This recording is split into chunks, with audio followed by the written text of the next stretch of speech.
Two movies, both from different companies, both with same genre, both so hated.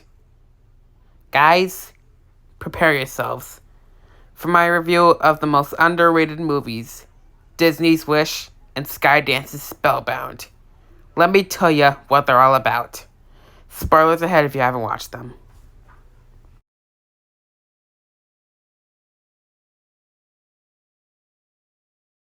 In Wish, the movie begins with the book opening and telling a story of a king named Magnifico and his wife Queen Amaya, who are founders of the Kingdom of Roses. The king studies sorcery and creates a ceremonial event to grant wishes. We meet the protagonist, 17-year-old Asha, as she prepares for her interview with King Magnifico. She heads to Roses and brings him to song about life in the kingdom and the wishes. She meets up with her friends who are enjoying Dahlia's king cookies before Queen Amaya arrives to take Asha to the castle, where she meets King Magnifico in person. When they head in the room of the wishes, Asha makes a suggestion to the king to grant her grandfather Sabino's wish. But sadly, Magnifico refuses because he sees a wish's elusiveness as a threat to his power, which leads Asha to question him, which also leads the king to shout out that he decides what everyone deserves, much to the protagonist's shock. At the ceremony, King Magnifico receives two more wishes from two people, and then the next moment, the king grants Sonia Osman's wish instead of Sabino's. Back at home, at dinner, Asha tries to convince her family that Magnifico is deceiving them and the people of Roses, but Sabino and Sakina don't believe her. Upset with this, Asha runs off in tears. Then comes the I Want song. After this, Asha makes a wish on a star which descends from the sky, and takes the form of an anthropomorphic version of a star. Everyone feels the star's presence, but Magnifico feels that he's been threatened. The star messes around a bit, then gives Valentino and all the other animals the ability to talk, and then the animals sing, "You're a star." So Asha, Valentino, and Star work to come up with a plan to save her family's wishes. Back with the king and queen, Magnifico thinks of using the forbidden spellbook of dark magic to maintain his power, but Amaya convinces him not to. Asha hides Star from her friends in a room with the chickens, but the lighting from inside catches their attention, thus leading Asha to reveal a room of chickens dancing with Valentino and Star conducting them. The friends help Asha to get her family's wish by trying to stall the king. Frustrated, Magnifico makes the decision. Those who find the traitor and the star and have them punished severely will have their wishes granted, but those who harbor the fugitive will not have their wishes granted.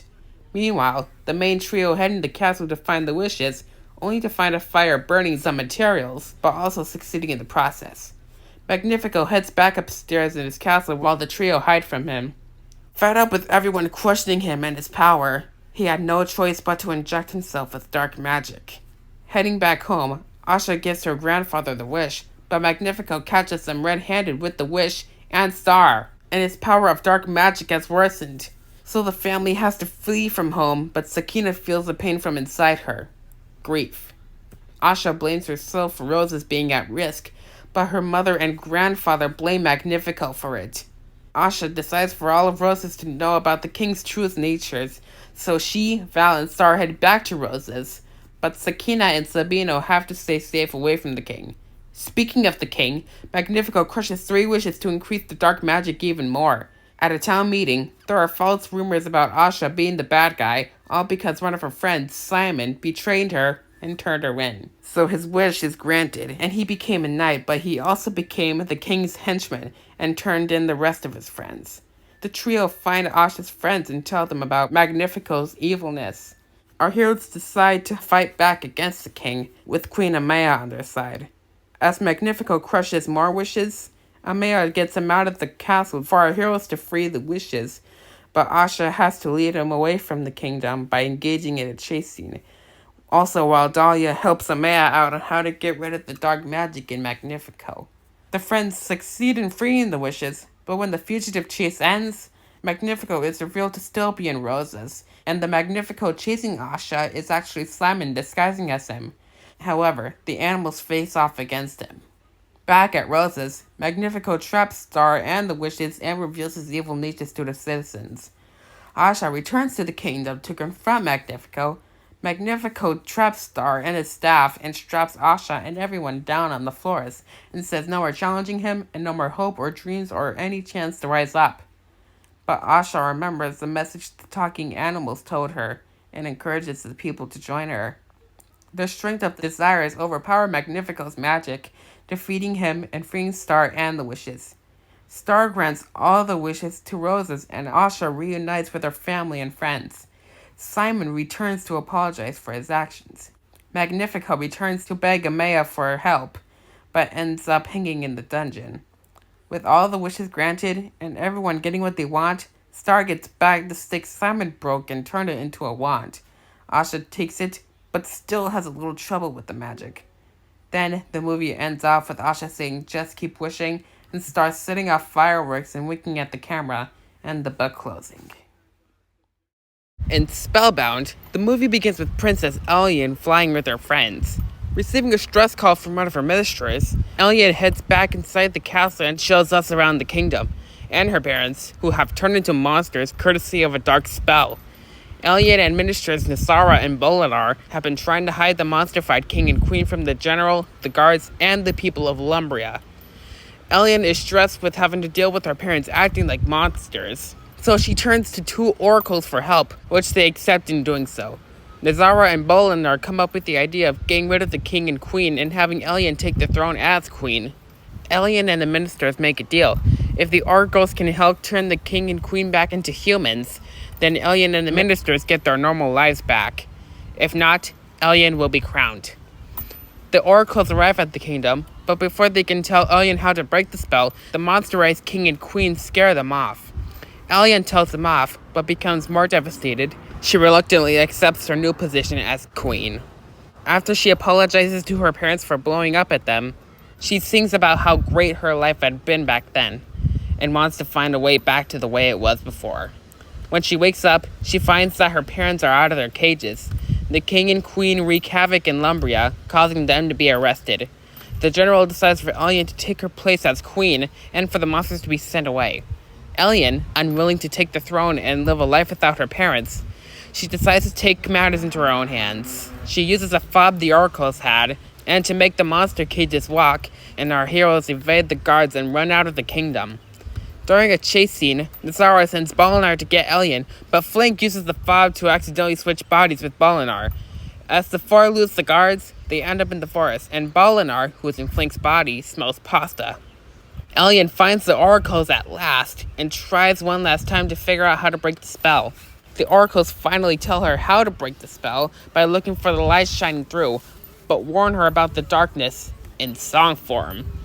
The crew heads off to follow the light beacons, with Bolinar fussing and the parents messing around a bit. They went through a big log tunnel with particle sound waves that are vocalized with positive and negative emotions. Blue for positive and red for negative. But the queen and king get into a fight again, thus upsetting Elian, which sparks a twister of darkness that almost consumes Elian. Ellesmere and Solon stop fighting and save their daughter by saying, "Girl, girl, girl, girl, girl," and vocalizing positive sound waves. After the situation was dealt with, the monsters start talking. As the adventure continues, the crew finds more light beacons, but the king and queen are still quarreling, although the family has a little fun on the way. They stop on a hill for the night, and they sing a musical number of remembering peaceful moments back then. Back with the ministers and the guards, and Flank, who was in Bolinar's body, they find a trail of nuts Flank found. The crew heads to a big ocean of sand, which turns out to be quicksand when under a shade from under the clouds. Ellesmere and Solon come up with different ways to get through the quicksand, but they argue again. The guards find Elian and the crew again, and another chase occurs. When the darkness pulls the clouds in, the guards fall back, and the crew heads to a rock, while the king and queen keep arguing. Elian couldn't take it anymore, but an endangered flying tiger cub catches the crew's attention, having them work together to save it. They succeeded in the process, but with the clouds and darkness gone, the guards catch up to the crew. Solon uses his digging skills to evade the guards again. With the crew safe from the guards, Bolinar continues fussing about Flank being in his body and wearing his armor. When they got separated from the king and queen, they encounter a tribe of Flanks. They choose Bolinar to share a meal with them, and when he eats the worm, it sparks a change of personality from negative to positive. Like he could get used to this, as the song says. After Bolinar had some fun with the Flanks, They meet up with the parents again, and then they play with the flying tigers. When Solon and Ellesmere see Elliot playing with the cubs, they regain their humane senses again. Feeling more confident about this, the crew runs to the Lake of Light where they might become human again. But just as the king and queen can step in, the lake shows them a memory of the last time they argued in their human forms. They realize their constant arguing has caused their monstrous transformation. Now we know that their marriage has been strained. Elian comes over to them and asks them what's wrong. The king and queen tell her how their transformation was sparked by their negative relationship and inform her that they cannot be together anymore. This has Elian spiraling into a panic, and then she gets angry with them, thinking that they don't care about her anymore. This also sparked the darkness to ascend and consume her. As Solon and Ellesmere try to reason with their daughter, the guards capture them, but Bolinar alerts the Flink army about this, and they fight against the Lumbrian army. Bolinar and Flink free the king and queen, and when Solon and Ellesmere show the guards at their back, they enlist their help to save Elian from the darkness. Elian sees her memories of how things were before the monster transformation, and keep hearing, "We can't go back to the way it was before." She claws them away and continues spiraling into madness. Ellesmere and Solon figure out a way to get their daughter back, and that was by pouring the light lake in the darkness twister, thus calming Elian down. The king and queen apologize to her for worrying about themselves and not about her through song. They learn that they may not be together anymore, but they can still work together to raise their family with love and affection. Elian learns that things cannot go back and to accept change. They reconcile, thus sparking Solon and Ellesmere to return to their human forms, and Flink and Bolinar switch back to their respective bodies. Back at Lumbria, things have changed for the better. The king and queen are in separate homes but are still ruling Lumbria, and Bolinar has embraced the positive side. It's Elian's birthday again, and everyone is invited. Even the oracles have attended. The movie finishes off with Elian singing one final song, "My Monsters Are Parents." And that's the end.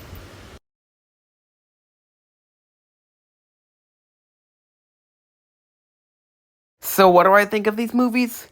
The answer is awesome and totally underrated. Why? Well, let me tell ya. With Wish, this movie was a very great way to celebrate Disney's 100th anniversary. Sure, it flopped in the box office, but that doesn't mean it's all that bad to me. The movie is a big masterpiece with Ariana DeBose as Asha, Chris Pine as King Magnifico, Alan Tudyk as Valentino. They were great in their roles. Though Valentino was heavily disliked by the viewers. The writing and the plot has some flaws, but still, the animation wasn't that bad. I mean, it was something I'd never seen in a Disney movie before. And the songs, the writers tried their best. But they were still enjoyable. This Wish had me in a vibe of nostalgia of the old Disney movies last century. This Is the Thanks I Get seemed okay as a villain song. I mean, the villain's gotta stay the villain, right?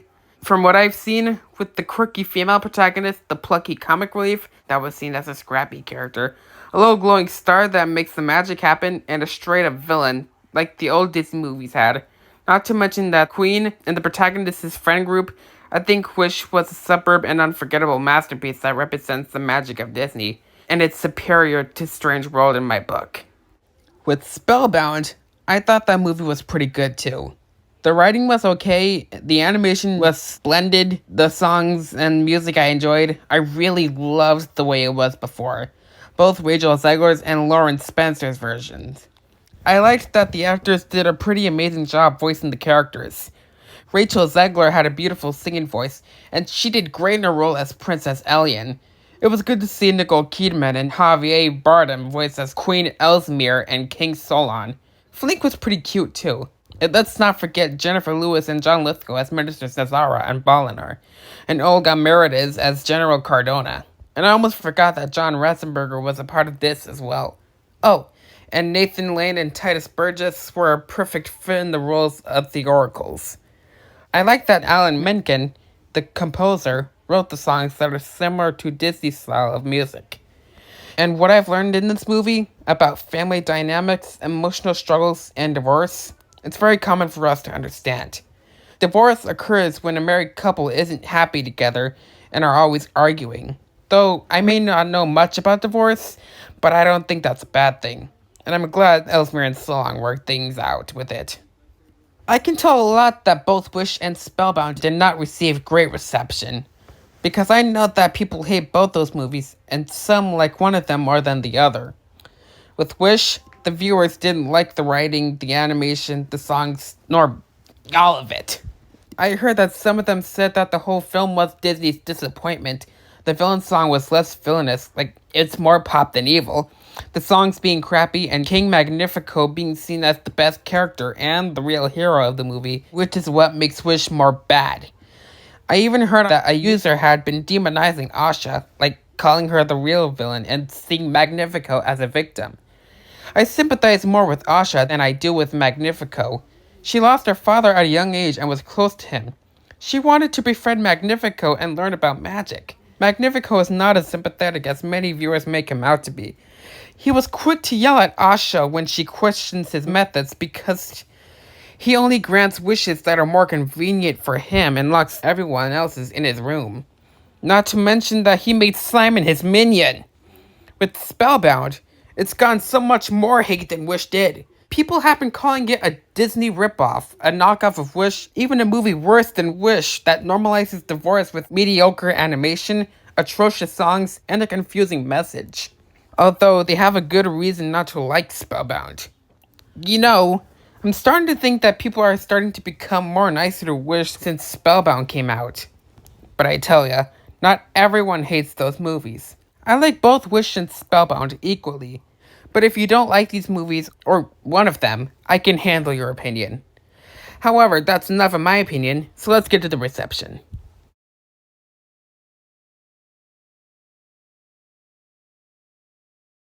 Like I said before, Wish and Spellbound did not receive any great reception.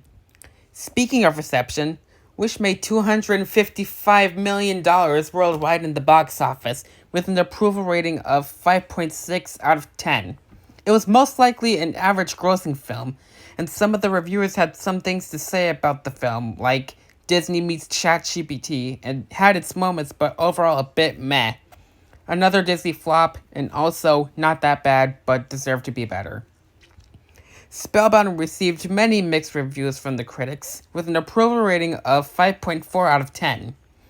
Some of the reviewers had something to say about this film, like great messages with blunt execution, forgettable songs and boring storyline, beautiful animated musical, worst songs ever, disappointing messaging undermines visual splendor, and also not what I was waiting for.